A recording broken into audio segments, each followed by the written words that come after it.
Alright, हाँ, good morning everyone. और आप सभी का एसिड प्लस एकेडमी के एक और एक्साइटिंग सेशन में बहुत बहुत स्वागत है। उम्मीद करती हूँ कि आप सब बढ़िया होंगे। और सबसे पहले कॉन्ग्रेचुलेशंस। आज सुबह आप सबने एक बहुत प्रोडक्टिव काम किया है ऑलरेडी, दैट इज इस वेबिनार में ज्वाइन करके। अब बस एक ही रिक्वेस्ट है, अगले 1 घंटे के लिए अपने पोर्टफोलियो को रिफ्रेश मत करिएगा। मार्केट भाग नहीं रहा है और अचानक से कुछ चेंज नहीं हो जाएगा, और अगर भाग भी रहा होगा तो हम उसे डिस्कस कर लेंगे। जब हम वॉल स्ट्रीट का नाम लेते हैं तो दिमाग में जायंट स्काई स्क्रेपर्स आते हैं, लोग चिल्लाते हुए कि बाई सेल, और हॉलीवुड मूवीज जहां 90 मिनट्स में हर कोई मिलियनेयर बन जाता है।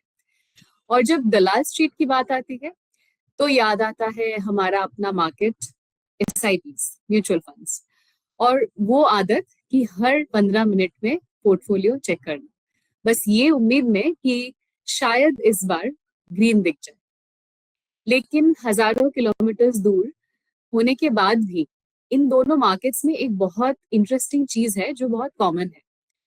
दोनों मार्केट्स ने इसीलिए ग्रो किया है क्योंकि एक दिन अचानक सब लोग फाइनेंशियल एक्सपर्ट्स बन गए, इसलिए नहीं।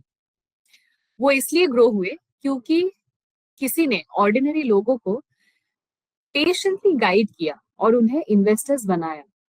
और आज हम देखेंगे कि यूएस, जापान, यूके और ब्राजील जैसे कंट्रीज ने अपनी इन्वेस्टिंग कल्चर कैसे बिल्ड किया, उस जर्नी में इंटरमीडिएरीज का क्या रोल था, और क्यों इंडिया आज शायद उसी तरह एक इम्पोर्टेंट टर्निंग पॉइंट पे खड़ा है। अगर आप एक एमएफडी है तो आज का सेशन सिर्फ मार्केट समझने के लिए नहीं है, बल्कि ये समझने के लिए है कि क्यों शायद सबसे बड़ी अपॉर्चुनिटी अभी भी हमारे सामने ही है। और इस इंटरेस्टिंग जर्नी पर हमें गाइड करने के लिए हमारे साथ है एक ऐसे स्पीकर जिन्होंने डिकेड्स तक मार्केट को क्लोजली ऑब्जर्व किया है, इन्वेस्टर्स बिहेवियर को डीपली समझा है, और हजारों एडवाइजर्स को सक्सेसफुल बिजनेस बिल्ड करने में हेल्प की है। It is my absolute pleasure to welcome Mr. Sunil Subramaniam, the strategic advisor at Asset Plus Academy. Welcome, Sunil sir. हमेशा की तरह हम सब आपसे बहुत कुछ सीखने के लिए आज फिर से बहुत एक्साइटेड है। तो बिना देरी किए हम आज का सेशन शुरू कर सकते हैं।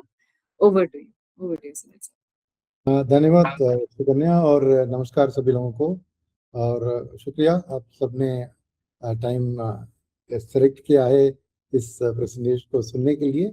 तो मैं अपना प्रेजेंटेशन शेयर करना शुरू करता हूं। तो ये प्रेजेंटेशन हमने 2 हफ्ते पहले किया था, मगर अंग्रेजी में था। अभी भी प्रेजेंटेशन अंग्रेजी में है, मगर मैं बात हिंदी में करूंगा ताकि आप समझ सके। क्योंकि क्या होता है कि कई बार, पिछली बार भी हुआ था कि कुछ लोगों ने पूछा, सर हिंदी में बात करो। अब भी होगा कि कोई हिंदी वाले भी होंगे और कोई साउथ या नॉन हिंदी स्पीकिंग भी होंगे, तो उनके लिए प्रेजेंटेशन अंग्रेजी में होगा तो आसान होता है। और इसको समझने के लिए बहुत शब्द तो बहुत सिंपल यूज किया है अंग्रेजी में भी, तो इसलिए फिक्र मत कीजिए, समझ बहुत अच्छी होगी आपकी। तो आज का जो टॉपिक जो सुकन्या ने ब्रीफली आपको एक्सप्लेन किया है कि हम अपने देश में एमएफडी की जर्नी, मैंने तो करीबन 20-25 साल से देखा है इसको, और हर वक्त में एमएफडी के मन में ऑलवेज रहा है कि ये रेगुलेटर हमारे पीछे क्यों पड़े हैं, हमारे अगेंस्ट क्यों हैं, हम इतना कोशिश कर रहे हैं धंधा इंडस्ट्री का बढ़ाने के लिए, फिर भी हमें देखा जाता है कि हम जरूरत नहीं है। डायरेक्ट प्लान को प्रमोट करने के लिए सभी दबाव देती है, एडवर्टाइजमेंट भी दे रहे हैं, एमपी म्यूचुअल फंड सही में, उधर भी डायरेक्ट प्लान की बात होती है। तो क्या है ऐसी चीज जो इस देश के लिए, क्या एमएफडी जरूरी नहीं है, ये रेगुलेटर सोच रहे हैं, या फिर कुछ और बात है? बात कुछ और ही है, क्योंकि हर देश, हम अभी भी एक डेवलपिंग कंट्री के स्तर में है, मगर विकसित भारत की ओर तो हमारी लक्ष्य सामने है कि 2047 तक हम विकसित भारत बनने के लिए कोशिश करेंगे, यानी डेवलप्ड नेशन। शायद जब डेवलप्ड नेशन होगा तो बातें अलग होगी, बट उस जर्नी में आज के जो डेवलप्ड नेशंस है जैसे अमेरिका या जापान, अगर उनकी जर्नी को स्टडी करें तो आप देखेंगे कि एमएफडी की तरह इंटरमीडिएरी का रोल बहुत इंपॉर्टेंट रहा है, और हमारे रेगुलेटर को भी ये पता है। और ऐसा नहीं कि वो रेगुलेट एमएफडी को क्या हेट करती है नफरत करती है या उनके बिजनेस को कम कर। क्या हुआ है कि कुछ कुछ एमएफडी कंपनियों ने, शायद इसमें एमएफडी हम शब्द यूज करते हैं मगर बैंक भी एमएफडी है, याद रखिए। तो बैंक वैसे डिस्ट्रीब्यूटर्स जो है शायद उधर थोड़ा मिस सेलिंग अगर सामने दिखता है तो रेगुलेटर एकदम से उसको देखकर इसको रेगुलेट करने की कोशिश करता है, और सिमिलरली अलाइन करने की कोशिश भी कर रहा है कि आप कमा रहे हो तो शायद डायरेक्ट इन्वेस्टर से कमाना हो तो एडवाइजर बन जाओ, नहीं तो एमएफडी आप एएमसी से कमा रहे हो।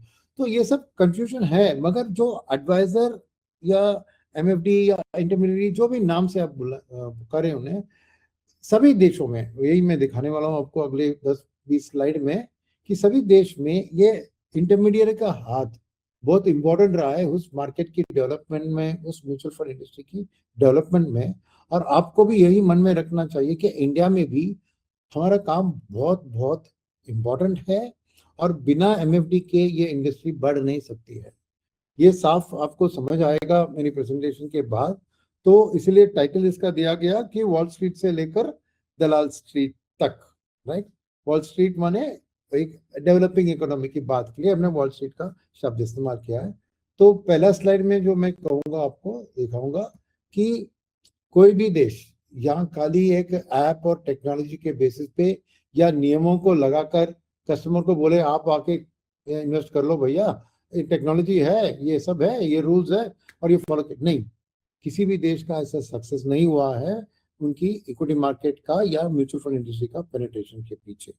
और यहाँ हमने चुना है 2-3 डेवलप्ड कंट्रीज जैसे यूएस, जापान और यूके, और एक डेवलपिंग इकोनॉमी ब्राजील, आपको बताने के लिए कि रास्ता कैसा रहा इन लोगों का, राइट, इन देशों का, राइट। तो और उसके बाद इस जर्नी में इंडिया कहाँ पे है उनके कंपैरिजन में, और उधर क्या बदलाव लाया गया या हो गया अपने आप, जो कि सेवर्स, माने यहाँ पर हम सेवर्स और इन्वेस्टर का शब्द इस्तेमाल कर रहे हैं कि सेवर है जो बैंक डिपॉजिट या पोस्ट ऑफिस सेविंग स्कीम में डालता है, और इन्वेस्टर है जो थोड़ा जोखिम उठाकर इक्विटी मार्केट में डालकर अपनी फ्यूचर भविष्य को बेहतर बनाने की कोशिश करता है। तो सेविंग्स और इन्वेस्टमेंट की डिफरेंस आप सबको पता है, आप तो इस्तेमाल कर रहे ही होंगे अपने सेल्स प्रोसेस में, मगर उस डेफिनेशन से ही हमने देखा है कि हर देश में एक रेगुलर गारंटीड इनकम से रिस्क लेने वाली जो सोच है वो बदलाव कैसे हुआ और कब हुआ और क्यों हुआ, राइट। तो उसमें दिख रहा है कि डिस्ट्रीब्यूटर का एग्जैक्ट ये दोनों के बीच में खड़ा है। और फाइनली लास्ट राइट में देखिए एक ब्लॉक में लिखा है, खास करके जो आपको भी अपनी समझ, अपनी पेशकश, अपनी जो थॉट प्रोसेस है उसको भी बदलने की जरूरत है कि आप एक सेल्स पर्सन नहीं हो। क्योंकि डिस्ट्रीब्यूटर्स अगर आपको सेल्स पर्सन सोचेंगे तो आप एक साइड में जाओगे, आप इंडस्ट्री का सेल्स पर्सन बन जाओगे, नहीं, आप दोनों के बीच में है, कस्टमर एक हाथ में और एसेट मैनेजमेंट कंपनी दूसरे हाथ में। तो ये आप एक स्ट्रक्चरल पिलर हो इस कनेक्टिविटी में, राइट। आपके बिना ये इंडस्ट्री नहीं बढ़ सकती। तो आपको सिंपली मैं इस एमसी का उस एमसी का सेल्स पर्सन ऐसे मत सोचिए, आप एक फलक्रम है तो इंडस्ट्री, एसेट मैनेजमेंट इंडस्ट्री और कस्टमर के बीच में खड़े हो। आगे अगर बढ़ेंगे तो यहाँ पर कुछ नंबर एक ही स्लाइड में देने की कोशिश की है। क्या है वो? ये है शेयर ऑफ द देश के जो अडल्ट है 21 साल से ऊपर जो स्टॉक्स और फंड्स में निवेश करते हैं, right. Same scale same question every market, India कहाँ पे है? अमेरिका में देखें तो अडल्ट में 62% लोग आइदर स्टॉक्स या म्यूचुअल फंड्स में निवेश करते हैं। सेम थिंग इंग्लैंड में ले लें तो 34% है, जापान में 20 है, ब्राजील में 6 के करीब है और इंडिया में 7 है। तो देख रहे हैं कि यहाँ पर इंडिया ऑलरेडी एक दूसरा इमर्जिंग कंट्री जैसे ब्राजील है उससे थोड़ी आगे है, पर अभी भी एक अमेरिका या इंग्लैंड की तरह पहुंचना है तो रास्ता बहुत लंबा है, और इसीलिए इसकी एक्सपेंशन के पीछे का स्टोरी समझना जरूरी है बाकी देशों में, राइट। तो अमेरिका ने क्या किया, राइट, 6% थे हाउस होल्ड, वहां पर 62 जो दिखा वो था अडल्ट, अब ये 56% जो यहाँ दिख रहा है वो है हाउस होल्ड, इसलिए फर्क है थोड़ा उस नंबर में। मगर उनको लगा 45 साल इस स्टॉक मार्केट कम फंड के पेनिट्रेशन को 56% लाने में फ्रॉम 6%। तो ये ओवरनाइट एक बटन को क्लिक करके नहीं हुआ, मेहनत लगी। किसका मेहनत? मेहनत था इंटरमीडिएरीज का, राइट। तो इसमें क्या है कि वही मैं यहाँ दिख रहा हूँ, 1980 में 5.7 था, तो आज 56 है। और ये नेशन ऑफ सेवर्स जो था 1980s में, वो कैसे निवेशक बने, राइट। तो थ्रू द 1970s अमेरिका ने क्या किया, कंपनी के रिटायरमेंट की बुक्स और इंडिविजुअल जो उनका टैक्सेशन की अथॉरिटी है IRA, और उन्हें एक 401k जैसा एक प्लान डाला है, जहां जैसे इंडिया में भी हुआ है अभी हाल में कि गारंटीड पेंशन प्रोविडेंट फंड से हमने भी NPS स्कीम के ऊपर सबको शिफ्ट करने की कोशिश की। वही हुआ था अमेरिका में 1980s में। तो 70s के अंत में लगाकर 80s से अपना किसी को कोई गारंटी नहीं है पेंशन इतना मिलेगा या प्रोविडेंट फंड इतना मिलेगा, वो मार्केट रिलेटेड एसेट्स में डलवा जाएगा। यही NPS भी करती है ना। तो ओवरनाइट इस नियम के कारण, राइट, करोड़ों लोग बिकेम इन्वेस्टर्स, राइट। तो यहाँ पर म्यूचुअल फंड्स भी जो एडवाइस के जरिए बिके थे और वर्क प्लेस में बिके थे, क्योंकि सैलरी डिडक्शन से वो काम होता था, बिकेम द ग्रोथ की पाथ, उसको अंग्रेजी में ऑन रैम्प हमने लिखा है, राइट। तो अब 676 मिलियन पीपल यानी 7 करोड़ लोग हाउसहोल्ड फंड्स ओन करते हैं और 12 करोड़ लोग इंडिविजुअल इन्वेस्टर्स है उधर। और मिडिल इनकम गैप में देखिए ये 43 से अभी बढ़कर 57 हो गया है। तो ये जर्नी अमेरिका का कैसे बढ़ा। इंजन वॉज ह्यूमन, एक तरफ एडवाइजर, दूसरी तरफ एक पेरोल से ऑटोमेटिक डिडक्शन का programme, right, for investing in this. तो ये इंटरमीडिएट चैनल का 49% of the fund is through investment professional. Even America जैसे डेवलप्ड देश में या सब कुछ टेक्नोलॉजी ऐप के जरिए मिलता है, वहां भी आधे लोग अभी भी एडवाइजर के ऊपर ही डिपेंड कर रहे हैं अपना इन्वेस्टमेंट और एग्जीक्यूशन के लिए। और 73% जो है इसमें निवेश जो करते हैं वो एम्प्लॉय स्पॉन्सर्ड रिटायरमेंट प्लान के अंदर, यानी ये 401k प्लान मैंने बताया था कि हर महीने जैसे हमारे यहाँ पर प्रोविडेंट फंड या NPS का कॉन्ट्रीब्यूशन रिकवर होता है, वैसे ही 401k प्लान में डायरेक्ट इक्विटी मार्केट में जाके निवेश होता है। तो इससे पार्ट क्या सीखते हैं हम कि ट्रस्ट एंड एक्सेस लोगों ने डिलीवर किया। टेक्नोलॉजी स्केलिंग अप के लिए एक लेयर था, टेक्नोलॉजी ने एडवाइजर को रिप्लेस नहीं किया था अमेरिकन मार्केट में, राइट। तो फर्स्ट ये बात हुई। तो आज अगर इंडिया को देखें अमेरिका कैसी थी 1980s में, तो समझिए कि एक सिमिलर स्टोरी है। और अमेरिका का जो 56% हुआ है वो है इंडिया का रास्ता, क्योंकि आज खाली 6.25% लोग के पास ही म्यूचुअल फंड है और 5.3 करोड़ यूनिक इन्वेस्टर्स है इनमें 140 करोड़ की आबादी में, राइट। सो अभी भी हमारा रास्ता शुरू हुआ है और ये बहुत लंबा रास्ता है हमें 55% तक पहुंचने में, राइट। तो अमेरिका जैसे यहाँ पे भी डोरवे सेम है, सेम मैट्रिक है। 6.7% अमेरिका जहाँ पे थी उधर है, आज इंडिया है। और इंडिया का कोई अलग तरीके का मार्केट नहीं है, वो क्या है कि उस कर्व में हम आए हैं। आज के इंडिया और आज के अमेरिका को कंपेयर नहीं करना चाहिए। आज के इंडिया को कंपेयर करना चाहिए 1980s वाला अमेरिका को, फिर हमें समझेंगे कि ये जर्नी उसी तरह होने के लिए बहुत चांसेस हाई है, राइट। अब आते हैं एक दूसरे देश के ऊपर, जापान। बहुत रिच देश है जापान, पर कैपिटा इनकम में डेवलप कंट्री है, सबसे आगे है। और फिर भी आधा का आधा पैसा उधर कैश में बैठा। तो खाली पैसे रखने से वो इन्वेस्टर नहीं बनते, है। तो कुछ आंकड़े दिए गए हैं नीचे पे देखिए। 15 trillion dollar is in house hold financial assets, right. ज्यादातर आइडल है, सेविंग्स पैक में है, अभी इन्वेस्टमेंट नहीं आए है। और 27 मिलियन निसा मने जैसे सिक्योरिटीज मार्केट का अकाउंट है। तो अभी 25% पेनिट्रेशन है। 1/4 जापानीज अडल्ट के पास एक निसा अकाउंट है और स्टेट उनको धक्का दे रही है कि आप खाली फिक्स्ड इनकम, जहां पे उनका वहां पर रिटर्न भी नहीं मिलता है कैश में, राइट। जापान की इंटरेस्ट आपको सबको पता है।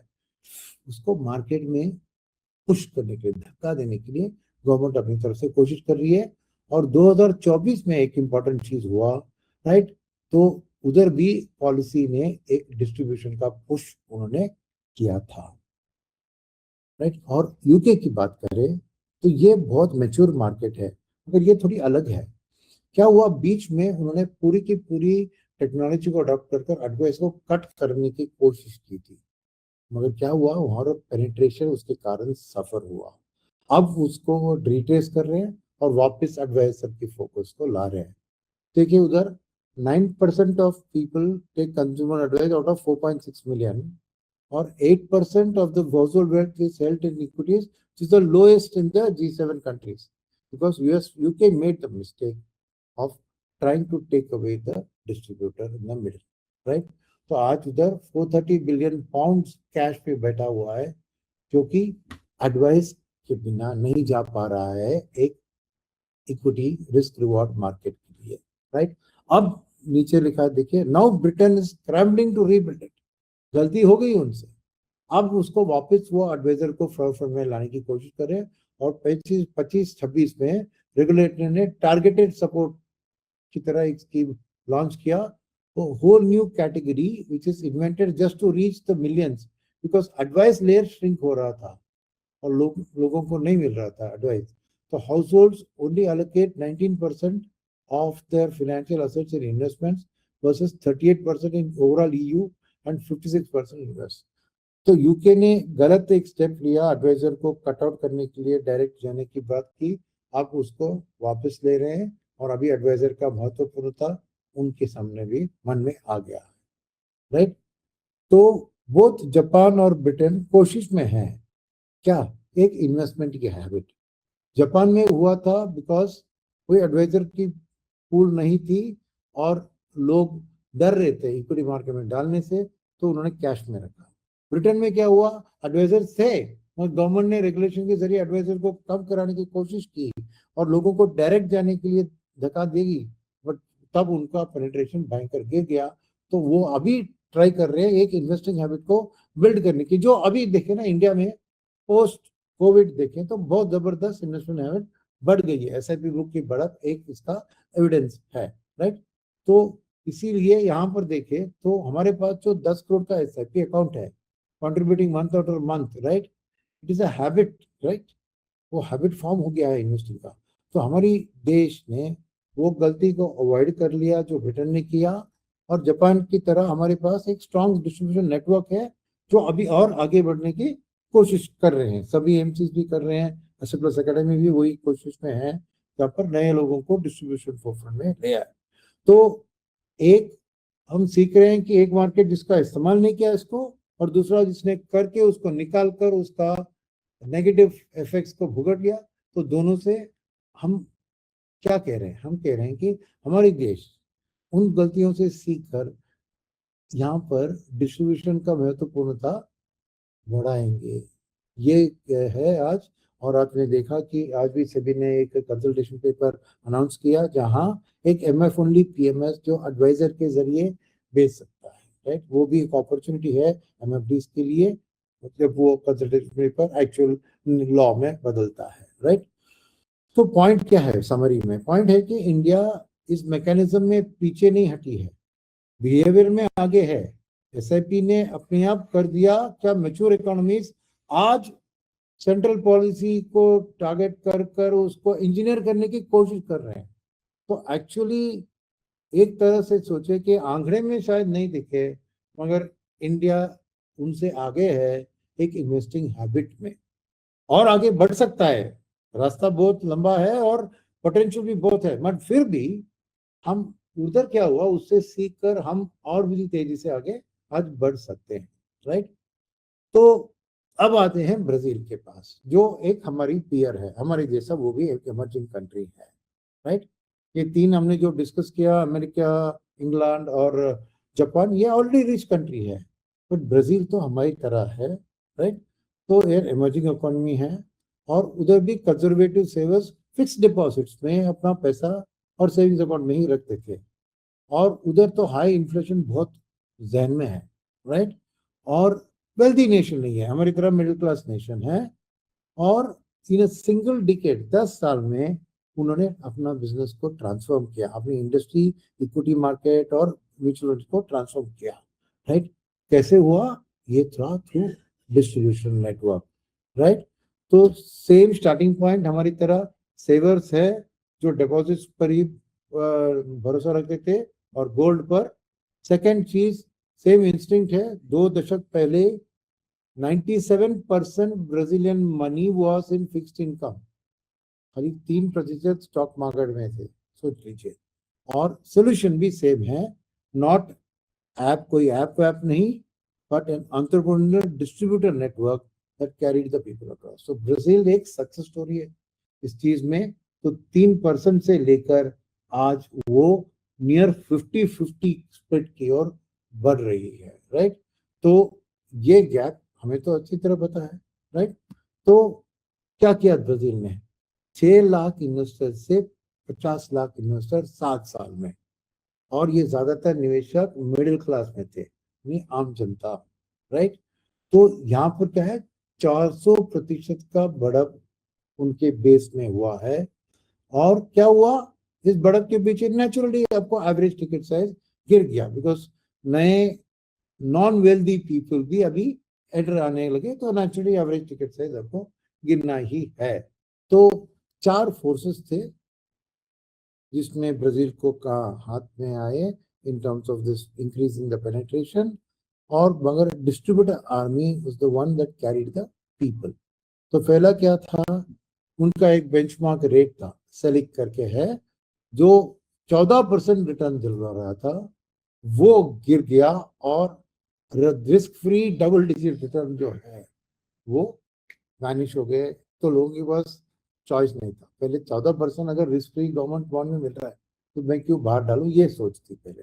दूसरा, एक डिस्ट्रीब्यूशन का फोर्स बढ़ा, राइट।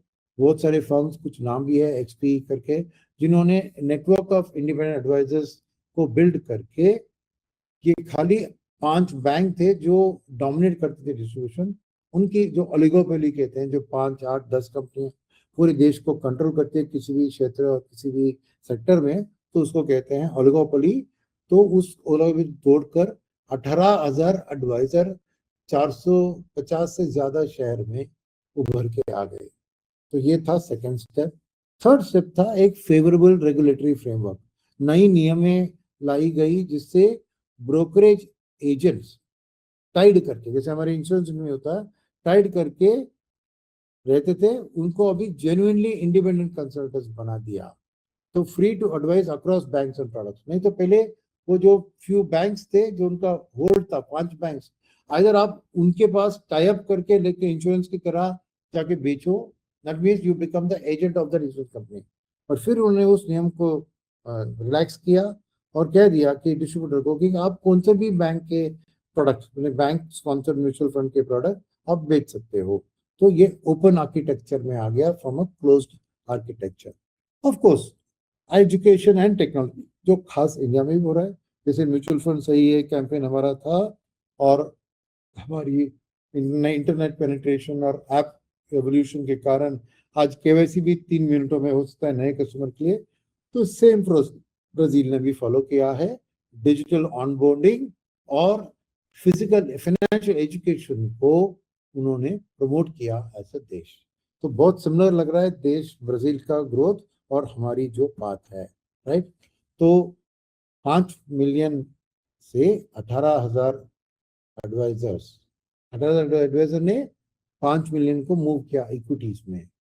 इंडिया के पास क्या है, ये 13,000 हम लग रहे हैं। हमको पता है कि एरन नंबर बहुत है, ये 13,000 को क्यों चुना है उनके 18,000 के माफिक, क्योंकि कोई ढंग वाला होना चाहिए ना। तो यहाँ पर इस 13 लाख में 3.4 लाख रजिस्टर्ड है एआरएन के पास साथ, मगर 1.8 लाख इंडिविजुअल एमएफडीज जो है वहां पर, उनमें खाली 13,000 लोग ने एक 25 करोड़ का बुक बनाया है। 25 करोड़ मान रहा हूँ एक ब्रेक इवन पॉइंट होता है शायद एक डिस्ट्रीब्यूटर के लिए, अपना कॉस्ट को कवर करके प्रॉफिटेबिलिटी में आने के लिए। तो ये 25 करोड़ का नंबर देखे तो हमारी जो बहुत सारे एरन होल्डर्स है 1.8 लाख, मगर उसका फायदा नहीं है। जो कोर है वो खाली 13,000 है। तो पोटेंशियल ये 13,000 को बढ़ने के लिए बहुत बहुत ज्यादा है। तो ये हमारे लिए बहुत क्राउडेड फील्ड नहीं है, कंपटीशन उतना नहीं है, वाइड ओपन है। और ब्राजील जहाँ पे था 2016 में, बट हमारे पास हमारी पॉपुलेशन उससे भी ज्यादा है, और हमारे यहाँ में हैबिट भी फॉर्म हो चुकी है, एसआईपी का हैबिट। तो नेचुरली हमारे लिए जो ग्रोथ की पाथ है वो बहुत बहुत ट्रेमेंडस और एनॉर्मस है, राइट। तो ये ब्राजील का एग्जाम्पल था। तो अब स्थिति कहाँ पे है इंडिया? हमारी ग्रोथ के बाद आज म्यूचुअल फंड एसेट्स में हमारी शेयर है 21%। अमेरिका का शेयर है 124%, ग्लोबल एवरेज है 64%, यानी 1/3 ऑफ द ग्लोबल एवरेज ही हमारा पेनिट्रेशन है। तो रास्ता लंबा है, हमारे पास पोटेंशियल बहुत है बढ़ने के लिए। और ये 21% जो है उसको हमें डेफिनेटली एटलीस्ट डबल करना होगा from a current place to the next 5 years, ठीक है। बिकॉज इंडस्ट्री की एयूएम भी क्रिसिल के मुताबिक 1.5 लाख करोड़ पहुंचेगी, यानी करीबन डबल ऑफ करंट। तो हर एमएफडी को भी सोचना चाहिए कि मेरा टारगेट है डबल ऑफ दिस, और जो नहीं है उनको रखने चाहिए कि 25 करोड़ एयूएम मैं मैनेज करूंगा तो मेरे लिए कॉस्ट प्रेशर्स कम हो जाएंगे, राइट। और दूसरा ट्रिगर क्या है? गोल्ड के ऊपर दिलचस्पी, राइट। एक तो डिपॉजिट के ऊपर दिलचस्पी, दूसरा गोल्ड के ऊपर। तो ये 4% से 15% इक्विटी और म्यूचुअल में जाना, ये रिलोकेशन हमारी तरफ से शुरू हो चुका है, राइट। और इंडियन फैमिलीज के पास वर्ल्ड का largest combined reserve of gold है, टॉप 10 कंट्रीज अगर उठाए तो, राइट। तो ये 2% था कुछ साल पहले, और मेरे ख्याल में अगर विकसित भारत तक हम पहुंच गए तो डेफिनेटली ये 7.5 ट्रिलियन को पहुंच सकता है, 7.5 लाख करोड़, राइट।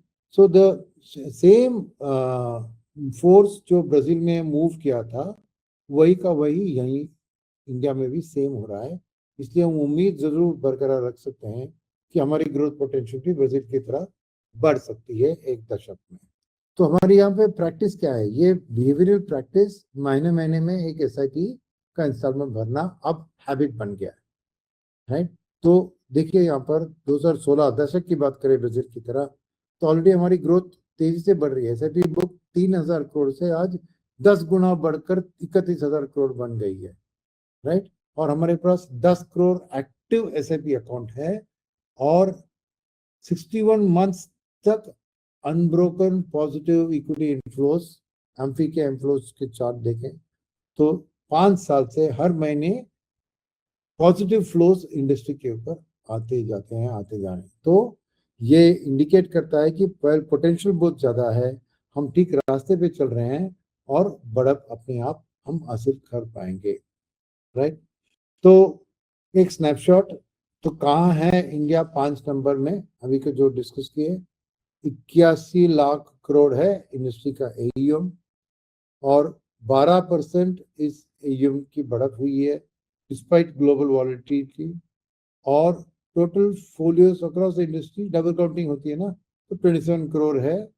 और नए इन्वेस्टर्स जो हमने ऐड किए एक साल में ही 1 करोड़ है। तो बेस को भी हम बढ़ा रहे हैं। और एयूएम जरूर 2030 तक, पहले तो हमने 100 लाख करोड़ का टारगेट रखा था, बट अभी तो 80 तो पार हो गई। तो अब रिवाइज टारगेट है 1.5 लाख करोड़ बाय 2030, राइट। तो क्या चेंज हुआ है इस इंडियन डिस्ट्रीब्यूटर्स के लिए ओवर द लास्ट दशक, right. First, digital super highway, माने बीएससी स्टार, एमएफ, ये यूटिलिटी, ये सब जो है इन्होंने एंट्री बैरियर को हटा दिया।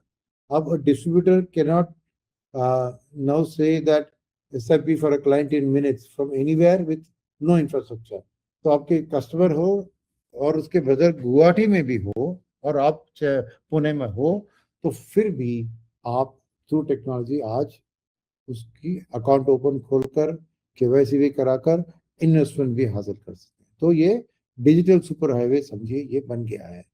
सेकेंड, ऑन रैम्प, यानी आधार बेस्ड ऑनलाइन एआरएन रजिस्ट्रेशन तो अभी चालू है, और बायोमेट्रिक्स और पेपर वर्क को तो इसने खत्म कर दिया। अब निसिम सर्टिफिकेट भी 18 साल की उम्र के ऊपर जो भी है वो निसिम सर्टिफिकेट पा सकता है। तो एक्सेलरेशन मोड के लिए जो रैंप क्या होता है, एक नीचे से ऊपर जाने वाली स्लोप होती है ना, तो ये एक्सेलरेशन की इंडिकेटर है। तो ये बढ़ने के लिए तैयार है अभी। और आज इस प्रोसेसिंग में रिस्पेक्ट है, मर्यादा है। क्यों? क्योंकि डायरेक्ट प्लान्स जब आ गए थे तो डिस्ट्रीब्यूटर्स को अपने आप को प्रोफेशनलाइज करना था, कस्टमर को बताने के लिए कि डायरेक्ट और रेगुलर में फर्क है, मैं इतना वैल्यू आपको ऐड कर रहा हूँ, इसलिए वो चार्ज मैं आपसे डायरेक्टली नहीं ले रहे, एजेंसी के जरिए ले रहे हैं, राइट। तो ये एक बात थी। दूसरी बात हमारी प्रोफेशन में क्या है कि एम्फी का रिक्रूटमेंट ड्राइव ने टैलेंट को अंदर लाया है। Because when regulatory body like AMFI itself is promoting, फिर लोगों को ये लगता है कि ये एक ढंग वाला बिजनेस या जो भी है, एम्प्लॉयमेंट तो नहीं है, एक ढंग वाला कैरियर है मेरे लिए, राइट। और फिर क्या होता है, ये सेल्समैन को हमारे देश में जो बन रहा है अभी, वो आप वेल्थ पार्टनर। वेल्थ पार्टनर माने आप वेल्दी क्लाइंट्स के फर्स्ट पोर्ट ऑफ कॉल है और अब उनके भविष्य की बेनिफिट में ही काम करते हैं। तो आपका क्लियर स्टेक होल्डर उधर है, तो नेचुरली जब आप उनके लिए काम करेंगे as a partner to the wealth, आपकी रिस्पेक्ट और इज्जत भी बढ़ेगी, राइट। तो नीचे एक लाइन में लिखा है the end result of this thing के individual immunity base 1.32 lakh crore से आज 1.8 लाख और बढ़ गई है 3-4 साल में ही, राइट। एंड इसमें one part of the total distributable pool near 3.6 lakhs corporate and staff, the 47% now sit in B30 cities. तो यहाँ पर 45% B30 cities। मैं क्यों ये बात कह रहा हूँ कि वहीं पे पेनिट्रेशन कम है और वहीं पे पोटेंशियल भी ज्यादा है, राइट। तो फाइनली एक्ट 5 में आते हैं, distributor as a structural pillar. जो बात इंडिविजुअली हमने दिखाया है कि क्या है, 3.6 लाख रजिस्टर्ड ARN होल्डर्स है, 1.7 लाख इंडिविजुअल्स है और 13,441 के पास एक 25 करोड़ का बुक है, राइट। सो ये एक क्राउडेड फील्ड नहीं है, ये वाइड ओपन है और 145 करोड़ के लिए हर सिटीजन के लिए एक serious distributor into scaling is important now, right? और फिर और एक बात जो मैंने हेडलाइंस में भी बताया था, सोच लीजिए कि आप कोई जाके एक ऐसे स्कीम को मार्केट नहीं कर रहे हैं, आप प्रोडक्ट को नहीं बेच रहे हैं, आप क्या कर रहे हैं, आप काम कर रहे हैं जो हर इकोनॉमी के लिए इंपॉर्टेंट था। पीपल का कैपिटल जो अनप्रोडक्टिव फिक्स्ड इनकम असेट्स जैसे बैंक डिपॉजिट और पोस्ट ऑफिस में जा रही है, और उधर से प्रोडक्टिविटी आता है जब वो लेंड करते हैं, आपको डायरेक्ट कैपिटल मार्केट के जरिए एडवाइसेस ले आ सकते हैं, right. So in a way you becoming the owners of the stock. Second ये था कि जापान और ब्रिटेन में क्या हुआ, आज उस गलतियों के लिए अभी पछता रहे हैं और स्टेट अभी पैसा खर्चा कर रहा है to rebuild that layer that had gone down. और ब्राजील में तो हमें पता है कि 18,000 डिस्ट्रीब्यूटर्स ने ही देश के जो इन्वेस्टिंग का स्टाइल है उसको फिक्स्ड डिपॉजिट्स और गोल्ड से लेकर इक्विटीज में ट्रांसफॉर्म कर दिया, राइट। तो इंडिया में ये वाला रोल अभी खुला है, अर्ली, अभी भी अर्ली है, आपके लिए इंतजार कर रहा है, राइट। तो ये फाइनल मेरी पॉइंट है कि आप ये मत सोचिए, अगर 5 साल 10 साल से भी आप बिजनेस में हैं, ये मत सोचिए कि आप अरे यार मेरा तो हो गया टाइम, नहीं, अभी भी आप बहुत अर्ली है, क्योंकि पेनिट्रेशन की स्टोरी बहुत लंबी है, पोटेंशियल भी बहुत ज्यादा है। तो कितना भी आपने 10-15 साल भी ऑलरेडी इस इंडस्ट्री में बिताया है, फिर भी आप अर्ली है इस इंडस्ट्री की ग्रोथ में, राइट। तो नीचे लिखा हुआ मैं पढ़ता हूँ अंग्रेजी में जो है, every mature market completed journey through trusted human layer. यानी हर मैच्योर मार्केट ने एक इंटरमीडिएरी MFD के थ्रू ही इसको बिल्ड किया है।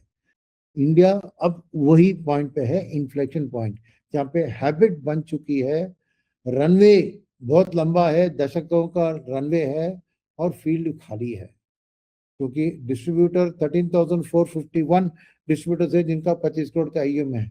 अब सोच लीजिए कितने कस्टमर उधर बाकी हुए, राइट। तो फील्ड एम्प्टी है खाली लिटरली, और इस तरह का रोल इतिहास कभी इतना आसानी से आपके हाथ में नहीं देती है। अब ये है वो मौका, कुछ सीरियसली लीजिए और ये आपकी कैरियर और हजारों जिंदगियां आप मार्केट में लाएंगे और उनकी भविष्य को भी बदलाएंगे, राइट? So thank you.